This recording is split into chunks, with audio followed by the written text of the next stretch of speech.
Yetia Obibia Emo Obibia Kwaba Ewo Kwanson Kokraso Ede Kumasi on Light TV Ati Jajumedie Ena Sabre Obaya Authentic Meneo Edi Esiemu Bio Nyankopon Amamia Wondem for fraud to say Abwa Okodie Etijumedie Yese it is alleged and someone ewiase nyina etwe sere ene abasano eno ene yefa no ewo dwumedie so na yesoso ye biebie ni ahwefo nyina ehudia ekode 360 enye asem ketwa NPP4 esi wo mo bema enya asem a yesoso ye beka wo mo asem yie papa because yen osum adwuma no yedaso a agine mu pampe ye besom ye man ene wiase afa na ba bibia eno ti sa brady medofo ana adame no ewo kromu ha sei na NPP4 se wo mo to aba ayidia obeba betu franka ade ama omama yoko no mekire omo flag bearer na omo se omo elect no na eno ho nsem a echaba begu ye ewo man Ghana mu no na enya asem ketoa na ndia ubefa baabi abofra kra no de MPPO epeni di MPPO obi a di MPP na jese nsem a na ekoso no de na ensem no echen kroi Nyansem ketwa na ekoso na omudidi mu ama afe alancho kwedo chamante ete ne ho asese ye nyina yenim se ono de ni party eye movement for change ono ne de akwakoda na competition no ebe ye 12 ewo honorable Kennedy Japan na afe Dr. Mahamudu Bawumia entem ene de na nyasem ketwa sister and the way to money way na we ato money way na we de ne de nam ha na ne campaign mu nsem nyansem ketwa che eho na Ghana fo nyina de behu se honorable Kennedy Japan na owo some 10 cents na Ghana for enim so MPP4 etimi ba be chire mu na sabra no wo se dia no wo mo keka wo mo ho na wo mo chire wo mo ho subanya wodo a na Ghana for dodo na kra fi se sankrofo we mu na omo ye yefunu krom ade na omo nyina fi party ba akumu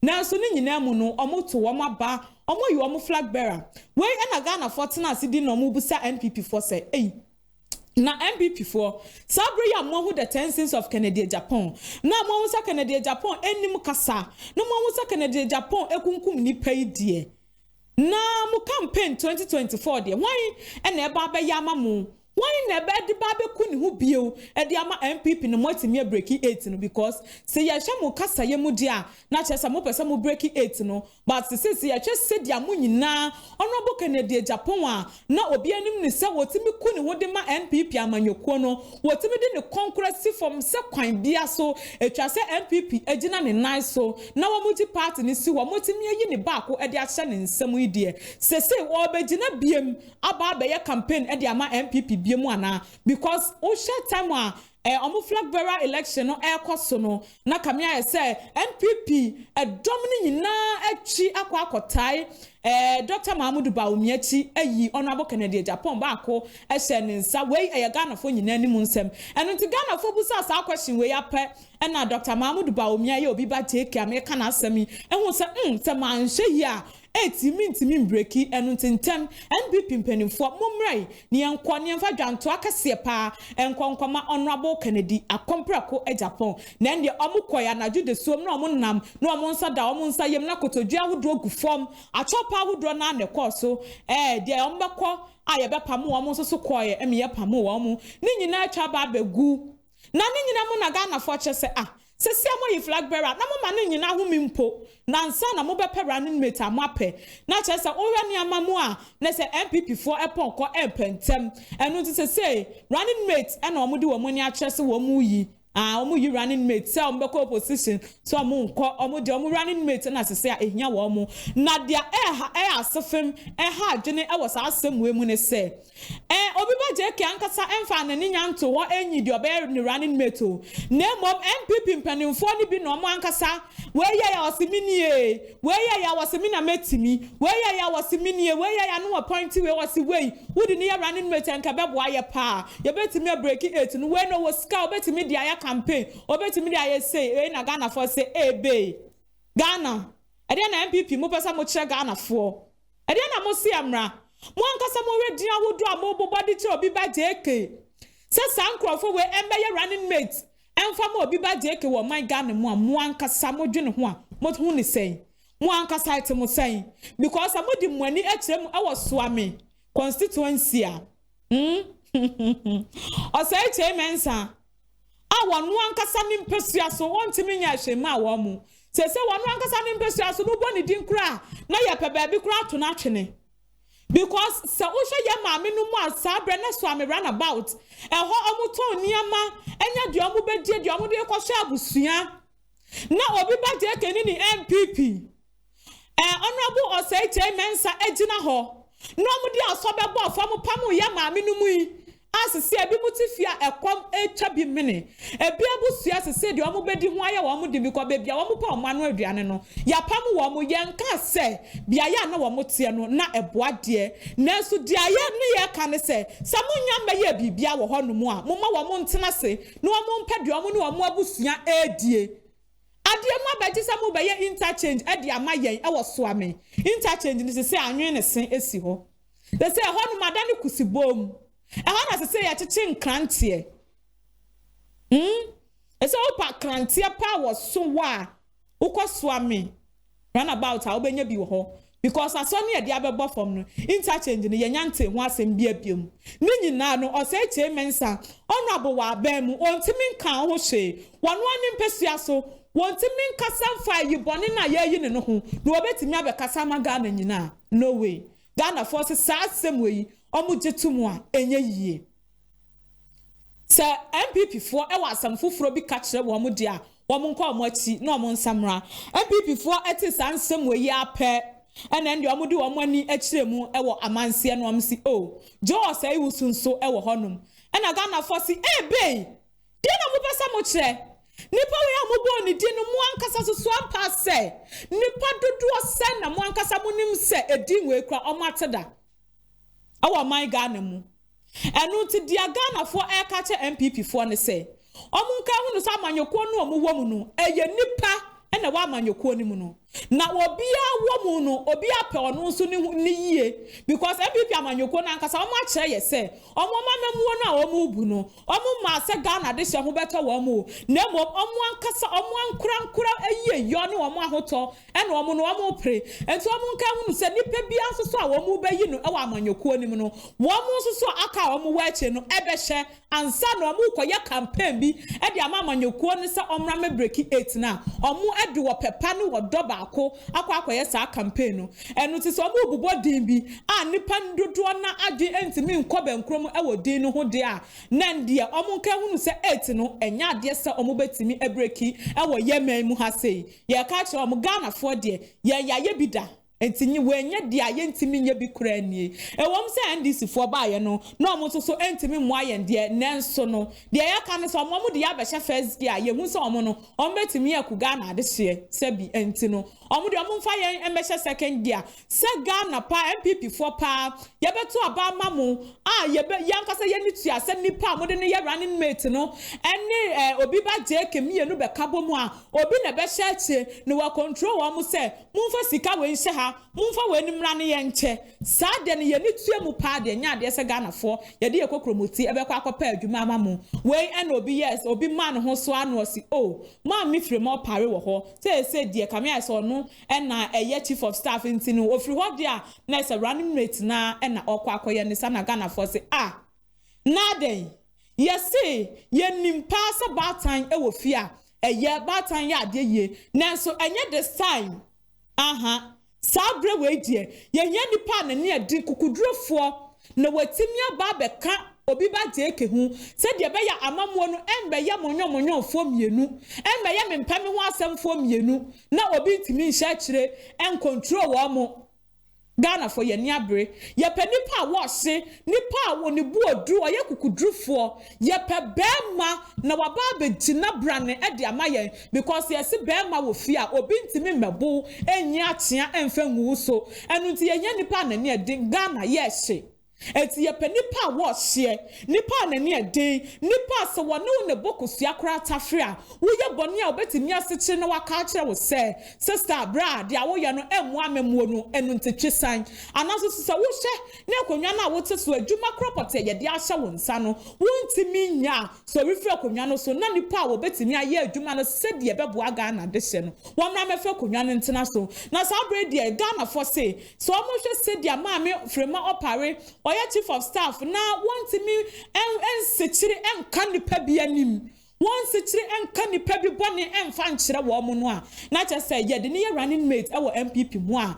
ye giso a enye ye gitu mu a emmoa yen an sa na te na ne Ghana for si oh okay and doctor ya o say edutwum enso so etuatua line and a doctor for say hye Ghana for say hye doctor ben no mamu fa ye medi agro e ka me asa de aye kire no munye hu ye se ye panipa nse ye boni din wa amanyoko ni mu a Ghana de se nyina hu no se oh we de ye nim no wa amanyoko yi mu se de amanyoko no eti akobia no wo boni ho moden ejina pentin se wo be so amanyoko ni mu agina ho eti se nipa no de otimi kuma amanyoko no na entokwa bi apie anase wo haw bi mintimi ho ase bi esori wa MPP amanyoko no so a wotimi yi nanim ejina wakono ekote se bema ekote se wodechia edema MPP amanyoko no se nipa ni bi ene ye pese o meye running mate emfa Dr. Mahamudu Bawumia ho because oya Dr. Mahamudu Bawumia wo ye media me mpemi ho asem media me pasum de Ghana for so de se dia se ye man no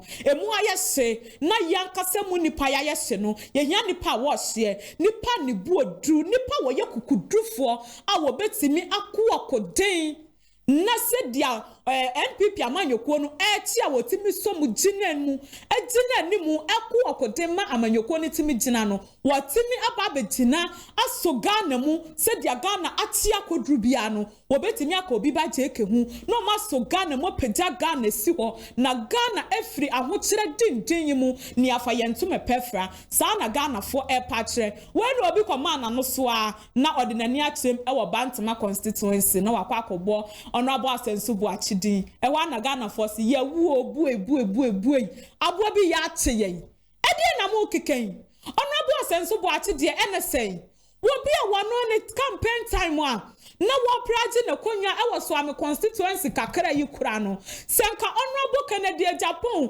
antu ni nan anaju de suom ama mepiem wo ho ameso ne nsamfa ne nyina simpie so ankasa amfa mano a enkwano ankasa kra wantimi ankasa ma ne ho anyi ne konwa no nipa we obeye running mate entimu betimi breaki 8 Ghana force wo muji honorable senso boache editu mu so wo beye running mate emfa ma obi ba jeka enye yie because obi ba jeke na nkasa wo ho no se si Ghana fo adwenkyere wo mo se e na Ghana fo se wo mo nimpefe se yenye nipa ne bo ose nipa nyina anim no e wo NPP amanyoko anim se wei waye bida wei wo ye kukudrufo wo betimi aye adwuma ne de esefata wei eno nti yamfa ne nka obi ba jeke hu se de be ya wono no ne kukudro ne nam ye ne hia wo ye no e betimi akeka obi ba jeke hu se na se bibi enkoye bibi ekoso na enkoye a watimi aka ne tuja se bibi etotima e wa mamu ani mu a watimi aka ne tuja eno nti se nipa we de ye de ne ka obi ba jeke hu a Ghana fo be hu NPP mobo na omato abama wo mu 2024 no matimi abrebreki de 8 na nye asenso boache eno nti sese no de Ghana fo eche NPP fo se omunye omukwarechi nsie na dia wodo a eba ne die wamu titumu a enye yie eno nti wamu edin awodo aba abonte no wamu nkwa omu achi no wamu nsamre biom efise ye friend se aboa na ntwem so wobepem a wodi kan kwa na chi ansa no waba bepem yie eno nti wamu pem omu pem this time ni de ankoye eno nti wamu nkwa omu achi no wamu ensanso so emre biom eno nti ansa na Kim Promise eja no ebeto aso no ma yenko tie ye bra bako ensemo a wode to Ghana fo nyina any NPP in particular any embrace CA. Richard Mumfa Cabra and Thomas Namin Casem Chief of Staff. Sanko for we, and you may have a boys out. NPP for more years to animu papa. Now opposition Mudi Agrabobeko. Appointment to Air Kufuadu ye president. I've been seen the 7 years in 1 million reshuffle no, and none of the party the Beko opposition. And it is clear, from the Chief of Staff to Napo to John Kuma, Obia Udia Ba Apubia, Mama Baumia Nubia. Now, Dr. Baumia so Wakasadodo, what promised Dodo. Flag barraship race Bakua won't call ye. Promises I would demand Crofono, it is coming back to tie up your neck. And we will see how the party will unite. You see, Yatuaba on Saturday. 1 week kura my much anyom be a chief of staff. Look, Obianka say the chief of staff and you're competent. Obiane wa woka say Oba eye running mate and a vice president but this is not the time.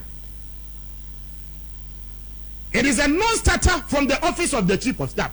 Whoever did this for the chief of staff, may a president and no pay come fire. What he ha akosombo ya spilling dam. Ya the chairperson for interministerial committee and Krofoni Gusu Bre running mate hunyum na mobo edema the chief of staff. I don't get it. There are challenges in this country.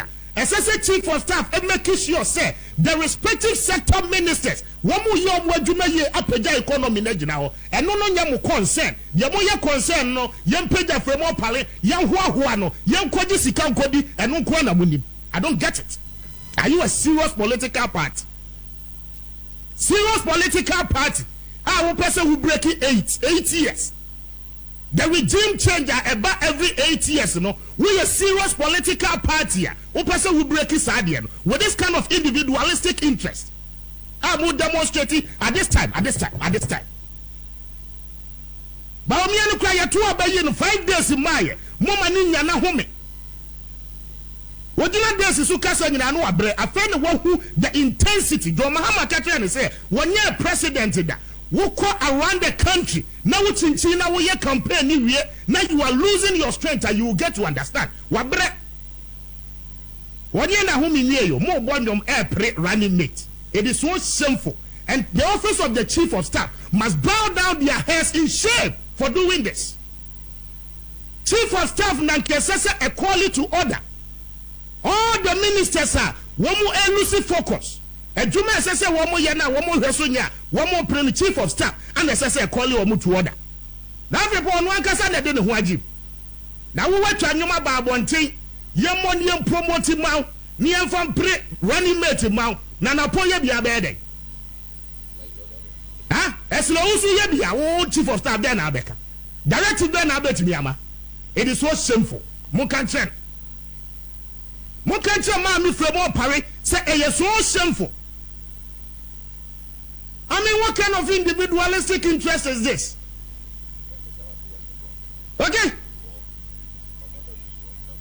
Go to your constituency. I was so west you are gone. Go, na kohe. Kohe ni po wini wo.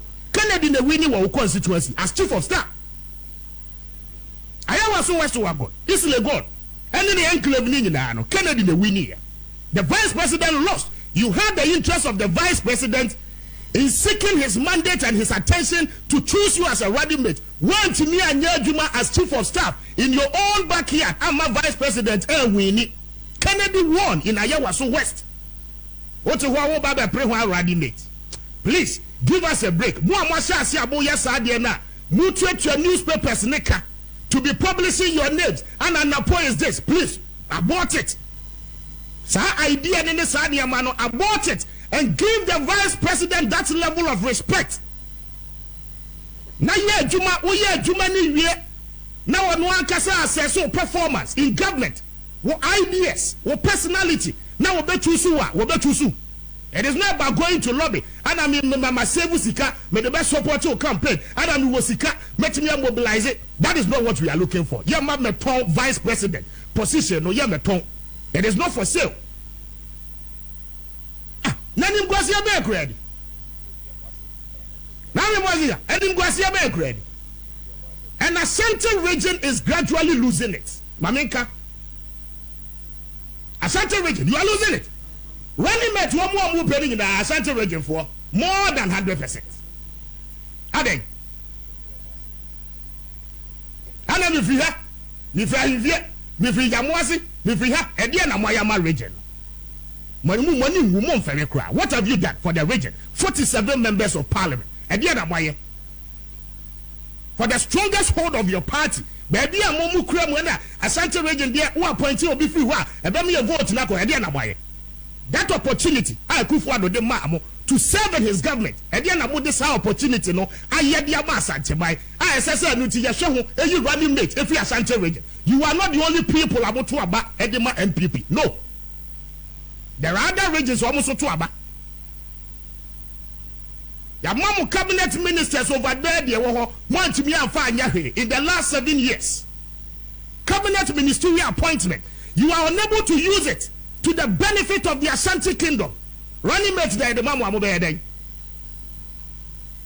Running mate, bakupe, one slot, ya the mamu, and no namo de bede. More energy minister, more education minister, ministerials, baby, more chief of staff, more deputy finance minister. Momo, edoso. Deputy foreign affairs, deputy communication, one baby, want me a fire. One slot, vice president's lawyer, the mawa, then I bet me there. And then one amoka jazz Kufuado, any kind of Oriata, Maba Umi and Yajuma, and then he has his own vision. Please, we will tell you the truth. Opa manfa. Sanya mana mwasa se na moyeno. Abort it. More individual interest. Nobody is concerned about that. Your prima crime about which we find your foco and for mass antibai. With the minister for 7 years, want to be a moi. Region Noah. Your mother vice president. I'll be taking orders from somebody and I'll be there. Ministerial position now, you're in charge of the sector. Want to be a one babune was Santibatum one year juma. One more coin in yet. One more catcher, one number 2 former woman. Now you're my vice president and I'll be there.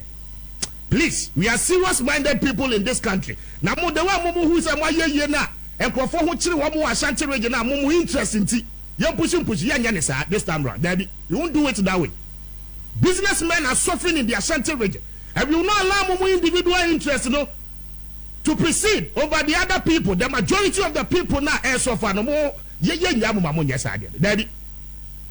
Abusia tiamia wonim na asam ka osena na wasumu a ensem a etwegu ewo NPP ani obi ba JK akache de enyansem ketoa ensem ni mu odru eso ewa ebai etre NPP e de be nkwa na mose emra ye de Christ say de ya bra mu kra because say wo hye de NPP for ato obi ba JK din second promise na na che say ensem no eni aye de ja enyansem ketoa Ghana, ye was somebody po. They said, dear, a camera is 2 political parties. See, was said Ghana for you now. Ya no a cobben crum. Na ya parky one could do baby. Ya do one could do echo good baby cry. Na yanka saya said, ya bema movement for change. And I say, and yeah, no, ya mammy, I don't quit me abe fair kunyai. And I said, the new force, and so it's me abe fair kunyan because it's so said, yeah, MPP near NDC for almost ya presidential seat no ewa my Ghana mo anache say aye fu ye pa enya sem ketwa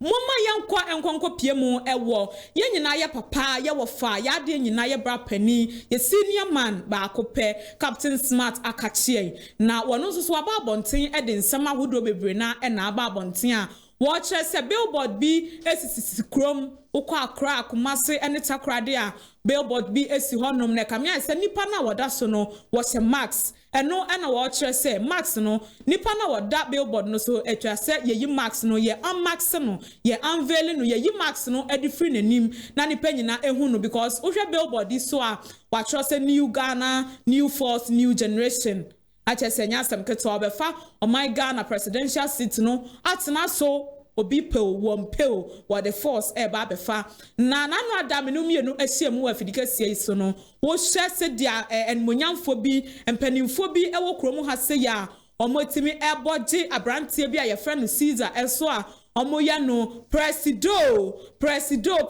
de na just ono so de ne samba e wo sala nimu dia na chesa o hye billboard no na okohye abrantie Caesar ya na chesa wa see the ya na chesa wono na woda billboard so enti Captain Smart actually someone watch say said dia Ghana amanyosem esi atofom akosi bia no anase said dia Ghana your presidential seat no esi ayafo akodru bia no ye nyina ye bibia as Ghana this year sa Ghana ewo mu na uye Africa ni kronko na Africa eti umu de e was said bibia mu no you should think about Ghana first before say we take a decision bia no e was so di kan adwene wo man Ghana ho ansa na obeye bibia obeye enye se uma wo ho so a se de ye nyina ye hu se Ghana abafo Ghana manyosem atofom Ghana manyosem aye bibia wo ho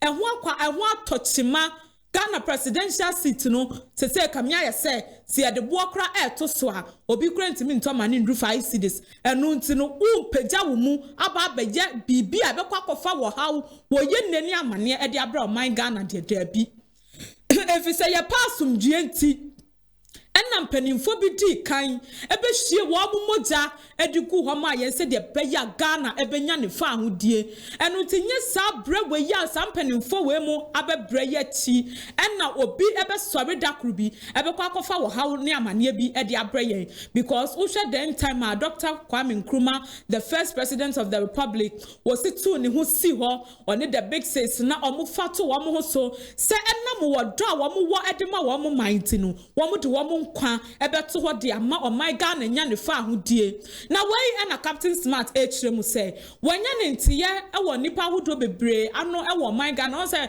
ye kuro mu ha say de yese empa hada I konkonsa in a juicy way no empa hada enu nti wo se wonya ne ntiye say enipa ne bi keka say den time Dr. Kwame Nkrumah mo beboa ye e ma ye nya independence every ye colonial masters no ho no na twa say ye ma emrofo no etena kuro mu ha say no mutimi develop your country no ede mayen we na Captain Smart say sansem na Ghana adehye ni bi eka no wogitu mu a enye yie because etwa se Ghana ni so ehu ni ho say anase twa se yagitum say bibini so ya eye yie enu nti se yenya ye fa ahodi a na said the Ghana take a decision on Mamrofo ni nyina kwa wo mu krom na yankasa ye fa ye man na ye si ye di so no na eye ne kwanso ano no efi se sabre no se wonu wo hye wodo ni ahofa ma Dr. Kwame Nkrumah and the big says any mpanimfo ahodo aka wo mu ho e wo ma o my Ghana ni Africa as a whole na wo mu do wo mu nkwa ene wo mu moja e de beto wo di fa ahodie ma yen ni said ye nya fa ahodie na Dr. Kwame Nkrumah mo epre ye epe enwuma ene enipa edema wo man Ghana no de na atwa me ekame aye se na ye ne kwanso ano no de atwa se wo mu je ema ni panyina na se wiase afa na nyina hunu se bibini nsusu ya eye ye no na ne kwanso a ena na Dr. Kwame Nkrumah eye no no nanso ekame aye se yen enemei ene ya ba be sei Ghana memuo ya be sei Ghana nya pade ahodo ama sese no se wo hwe se de Ghana memu asikona ekame aye se independence na ye gani fa awudie na ya nya ede free colonial masters no hono e kamia ye say one way or the other no yes yankasa ye ne ye ne suban e say piapia ye e say akokose honum and Captain Smart o hwe wodo ni yawo bi a na wona komemu sedia Ghana mpempenso a ya bedru a say Ghana manyosem animagu ase Ghana top form Ghana wa hohia abuburo mu no a utimo se papa no wodi ya obi wonimu eno to usa ohwa voice a na wode kasa na kamia ye se o frefre yen prempren Ghana amanyofo ne Ghana mpanimfo a womu ka bie wo mu frefre omo aso achi se womu bu nkompon ko hye wo mu achi sabre na Dr. Kwame Nkrumah ebedi fa ahodie ma Ghana sabre na mpanimfo bi ede wo mu moja ebe hiegu ma wo man Ghana na yenye wo man Ghana hodo ni yen sori free ye dayemu na Ghana memuo no yenye siesie mapa na Ghana ensamfa ne ntoma enfra enu tisa wo voice a okasa dru baby no wo voice a afi no okasa wo mu na no okasa to say your late first president of the republic Dr. Kwame Nkrumah ebusia for when come die ho na yenko she Captain Smart ni ntie ne numasem embrace. But the truth of the matter is that there's a billboard in town. The face must show. Onua. Onua machi o. There is a billboard in town. That face must show. Ghana is my priority. Ghana for. And West of Africa Onua is my home. Say they are president. And Africa is my responsibility. Onua. Abandoning this, throwing away my divine call. I know myself better than you do. When you don't know me well. Captain Smart. You hear things. Morning shows. You see things. And so many other things that you hear and you see about me. I can authoritatively tell you 99.999% of all the things that you hear about me or you see about me are nothing but lies. Onua. I am one person that I do not even know myself 100%. Because I carry metal and I carry stones. I carry sand, I carry water. It is difficult to know the mixture of these four. Onua. We have to save this country at all costs. And it would be a bash at my back. But that is and not my concern. I cannot hold to survive if I do not quit to save this country. But that is not my concern. I cannot always stay in my comfort zone.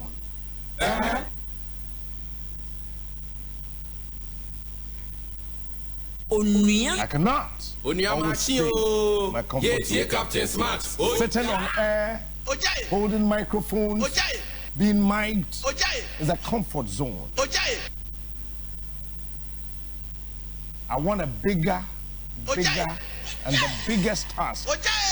The greatest task to prove to the world that once again the black man is capable of managing his own affairs.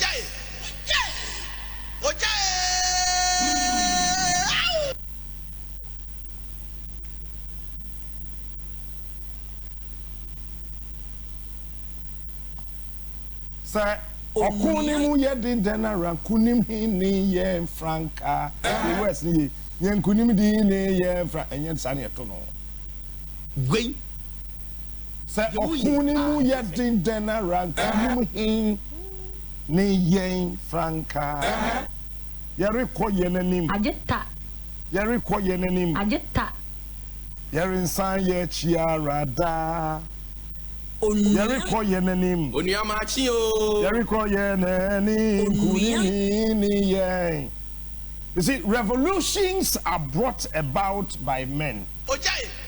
By men who think as men of action and act as men of thought. Revolution. All revolutions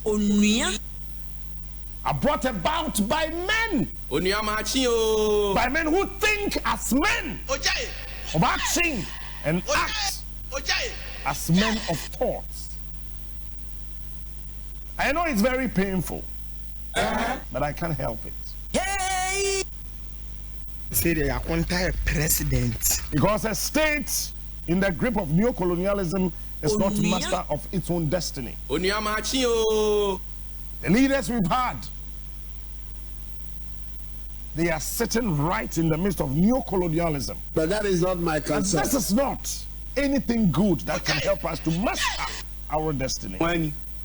It is this factor which makes neocolonialism such a serious threat to the world of Ghana.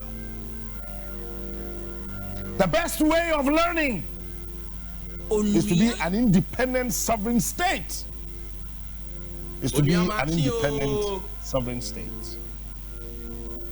Ghana cannot always crawl under the feet of people who are our slaves, people who are supposed to serve us. We cannot still be crawling down there.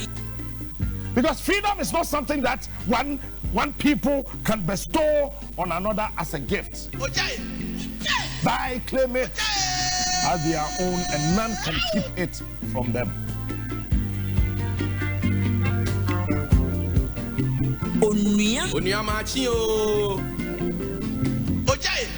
I hear a lot of stories that people keep saying that we should have allowed the white to stay.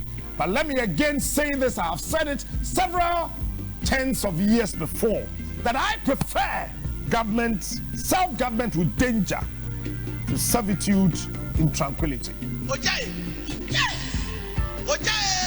So I sit here today. Years back, as I said, I want to repeat this morning that I prefer self-government with danger to servitude in tranquility. We cannot forever stay Captain Smart and make people shows. decide for us anymore. It might be dangerous. The going can be very tough. Listen to the king. But I want to assure you that there's a destination that we are all thriving and hoping to get there. It is here and soon. It may not come easy. It will not be on the silver platter. But the attention and action and the reaction and pushing and wishing and mission, coupled with our understanding to stand tall, will help us to move and achieve what we want to. The left is not for us. The right is not for us. The front is against us. The back is against us. But we are sitting right in the middle, meaning that we are the people who can occasion the thinking of the four arms around us to make sure Ghana becomes a better place. I am not an African because I was born in Africa, but because Africa was born inside of me. Say the entire president. Sitting here this morning, I face neither the east nor west. I face forward. And I want you to go with me so that we can build a Ghana that we are all looking for. The battle has ended. The forces that unite us are intrinsic and greater than Ghana. the superimposed influences that keep us apart. Ghana. Let's look at that particular intrinsic forces that keep us together. Ghana. We cannot sit down and watch our gold go. Ghana. We cannot sit down and watch our diamond die. Ghana. We cannot sit down and watch our oil poured away. Ghana. And we cannot sit down and watch our lithium light other people's lights. Ghana. Action without thought is empty. Ghana. Thought without action is blind. Ghana. Never before in history has such a sweeping favor for freedom expressed itself in great mass movements which are driving down the bastions of empire. This wind of change blowing through this country, as I have said before, is no ordinary wind. It is a raging hurricane against which the old order cannot stand. The great millions of Ghana and of the whole entire world have grown impatient of being hewers of wood and drawers of water,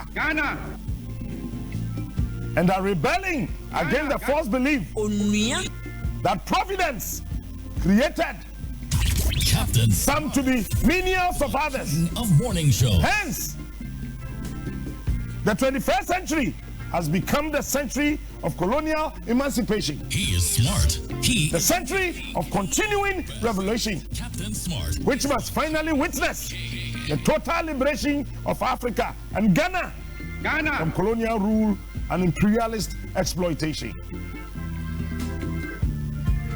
He is smart. All the fair words spoken about freedom Smart. The king. by our current politicians that had been broadcast to the four corners of the earth took seed and grew where they had not been intended. The battle You are has poor, ended. I am poor. You are hungry, I am hungry. Captain Smart No water, no road, no nothing. of morning shows. We cannot sit down and again watch the perpetration of crime Ghana, to continue. Ghana, The world may not understand today. You may not understand today. But with passion and emotions, Smart I want to sound this to you morning show. that the face will show. the battle has ended. Before slavery was practiced in the New World, Your beloved there was country no special designation of Africans. is free forever. Travelers to this continent describe the inhabitants in their records with natural curiosity and examination to be expected of individuals coming from different environments. It was when slave trade and slavery began to develop ghastly proportions that made them the base of that capital accumulation, which assisted the rise of Western industrialism. That a new attitude towards African emerged. Slavery in the Caribbean has been too narrowly identified with the man of color. But the man of color is supposed to have been our slave, rather.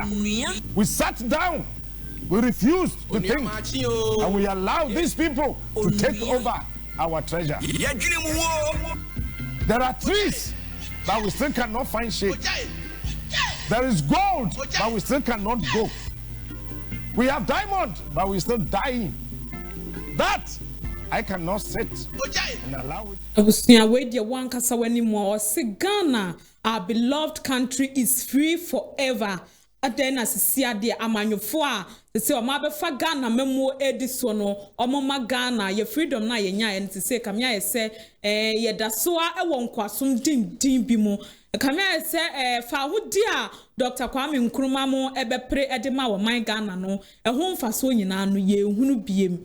Yesra mo Ghana manyufo yesra mo yepa na before say be free Captain Smart nsensem yi mu no yese a eda bonten ene se Captain Smart e ba be free Onua TV ai ono na de yedinim no eye Onua maache na se oba be free hoi de yenim de se ya asumdue so se ya kwantu obi na aba no wotu kwan se wono ankasa no wokọ na homidiem yenim de nenso so se ni nyina so eba abontene a Obaya authentic me de baba so mahwefo nyina yemfri ho na yemfa yeni enkonko pie mu ewo KOMFO black akache ye nyina yenyum to ni MZBEL ne babe ma sese wo se ye friend KOMFO black na nde nanu ada abema akato 10 years boy oba bonten no oka ne nsem a wono wo hunu se Nyankopon kura eni ho Nyankopon bi eni ho a wono ne bo no ono ne Nyankopon a wonim eye ne maame because ne maame ne wo no ne maame ne provide for all his needs ne maame ene ye ne bibia so wo yare ye ne maame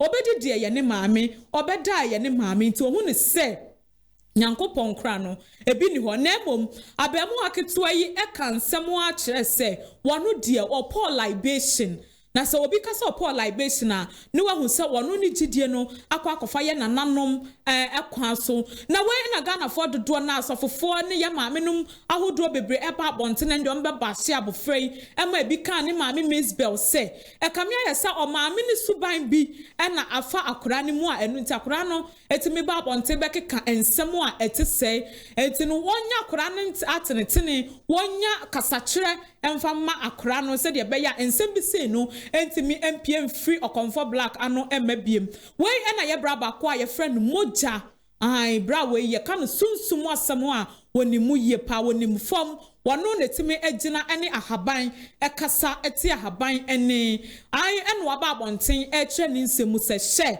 when ka kire mo sa abofra no ya abofra kwa the second coming of KOMFO ANOKYE binum yenu ya mehu no kra no ya beti na bakosem ensenkyereni ene niam ahodo a KOMFO ANOKYE eba be ye wo asante memu titiriw a Ghana fo nyina no aye history eda ho no mu a ye nyina ye ko school a ye kenkan bia enu nti se ye hu abofra we sabredi ana moja e kire ye se the second coming of Okomfanoche sise dia ejidifo aye Christopher yenso yenim say there is a second coming of Jesus Christ no sana sise no Okomfanoche nso so ababe piemu through MZBEL ba KOMFO black sise no se moja kiremu a ensenkyere ni ahodo ene niam abofra ne ba ye no okurom ha se no ene no wato nkra e dia ma asofofo na omu nyina akwakwagye suman ahodo abehye wo mpaase na ade achi na omagusu nsa ade achi na omakoma kire wo mu na afa omaba betina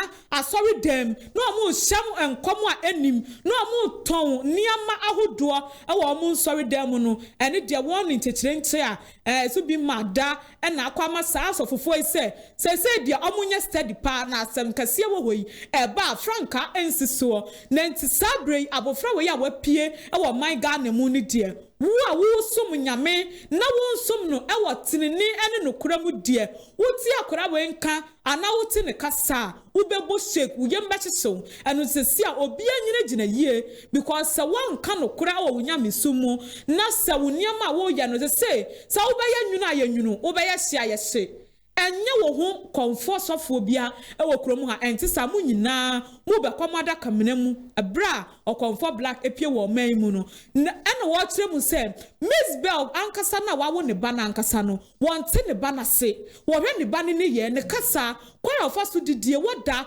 wonante bibia wo je no wonu ankasa wode ne ho de ne ba no kra no wonte ase eno ena moja eche MZBEL ne se wonto na adwemu no wonna na ewo mu se wono ena wo KOMFO black de nanso nananom ena omode Okomfanoche efa no so se de be ya obetimi aba ewiase biom for the second time into KOMFO black ne huhum a etini mu anase dia wo kasafa ne mu no eye Okomfanoche the second abusua asemu edie eye pantoma Ghana ye wonsem ebo ne po yenkọ ne yenkotie moja ensem ni bi emresisie Waba ono no waba no.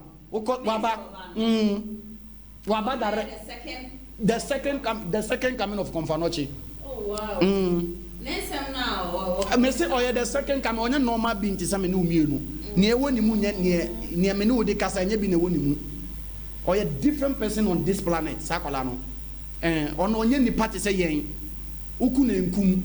Sa Wo de poison the go ade we man oba no mu bewu. Shey nyo no mo. Bibia MZBEL bana sem na make. MZBEL bana sem na make. Wo poison na wo bewu. Yo ma omo fe no KOMFO black. Wo bewu. Akola no. You die. Not here say. Bana say ya sofu bebre na etwa bon na MZBEL tete akola ni ye ni ade. And because wo mfiri nyame na so wo nsom nyame ni ye a. Wo hu na akola we ya wo yem hyew. Yeah, so for penny bi akasa. Also no Peter Bible lenye ne. Akra no say ne na eba no no. Eda akra no ade akra ne kasa ye no. Otidem na ne Bible free so to fam no bompa no bisa sa de no say akra na waba no oye honhom na waba. Na mo anhwe ni ya eniam ehinta nyina so be bie. Amen. We have a lot. Hintansem bibire onye nipa o. Ya kasi ye be kasi krita nkasa kora kyerewa ekwan fa so didi Akola ekwan fa so da ekwan fa so edware ekwan fa so ye ne niema no o maame na nkasa kora dwene ho a onti ase nti enye MZBEL no ye de ne be fa no so ana wo no nti sa kora no wanyi nche wono MZBEL na nkasa kora yes he asofu bi wu wo de nya botre ne hwe na ebesi so far so fu bi brain na be film forget it na sakra na so yenipa anum se ne vote for bosi sa man for class start here ni we do vote alo man for start di dua abodua ba omo sen no omo sen sa we believe in that omo sen ni image omo start some worshiping no omo start no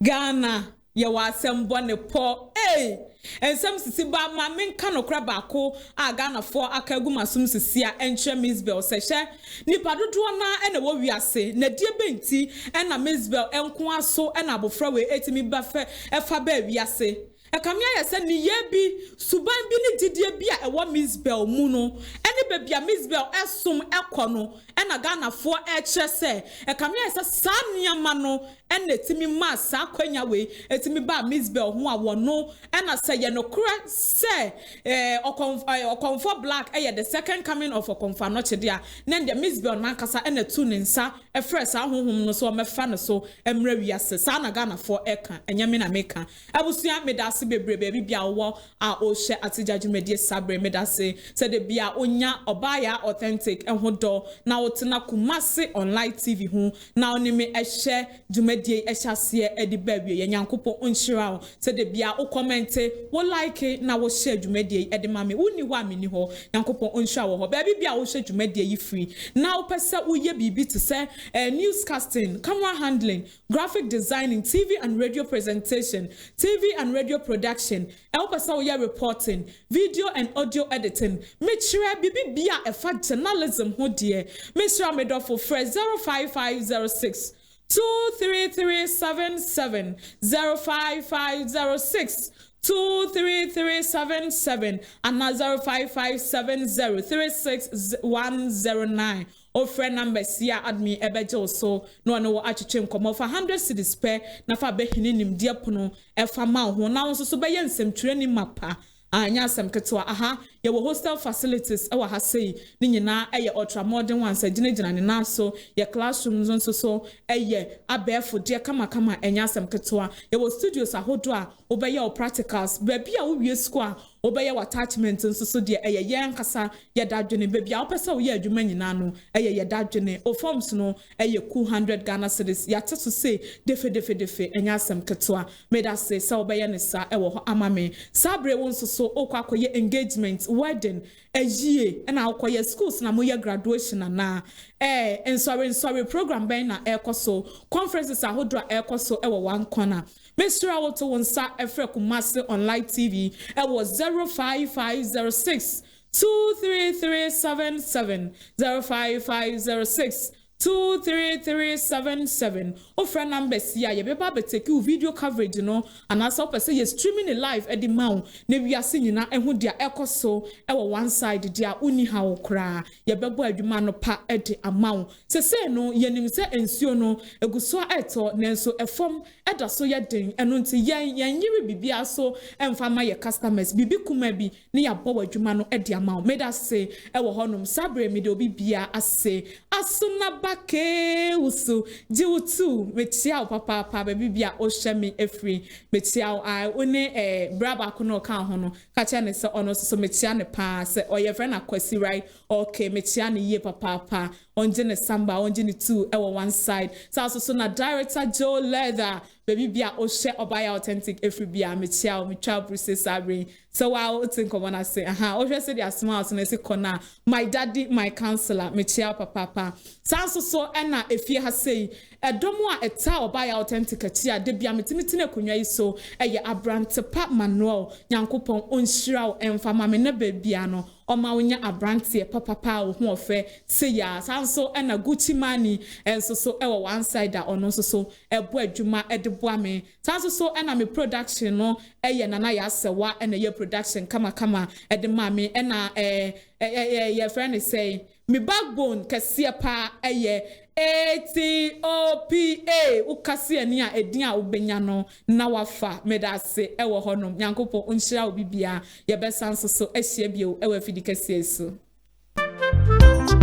Amafwe Kumasi online TV production yaba ne de ne yaba ye de equipment ekukudam ana ye de aba se eye camera de enam wiem de nam fom de enam ensuom ni nyina ye wo bi e wo honom a TV production yabo ye hu ye pa se wo ye dwumadie bi etese wedding eye engagement and sorry ana schools se wo ye seminar bi na pese betwa ko all the social media networks no so e de amaw ye ni ntotonsa na fre eye Kumasi online TV production for na yamra na ye dwumadie ne Kama fe a ebo no eda from pa the production so the sound quality video quality ni nyina e wo soro wo pese wo hu ba bia wa ye wo Kumasi eyetia media opposite one ma ana se to nsa ne frɛ wa homa trufo so 0550623377 Kumasi online TV production ye demufua e wo Kumasi kodua mu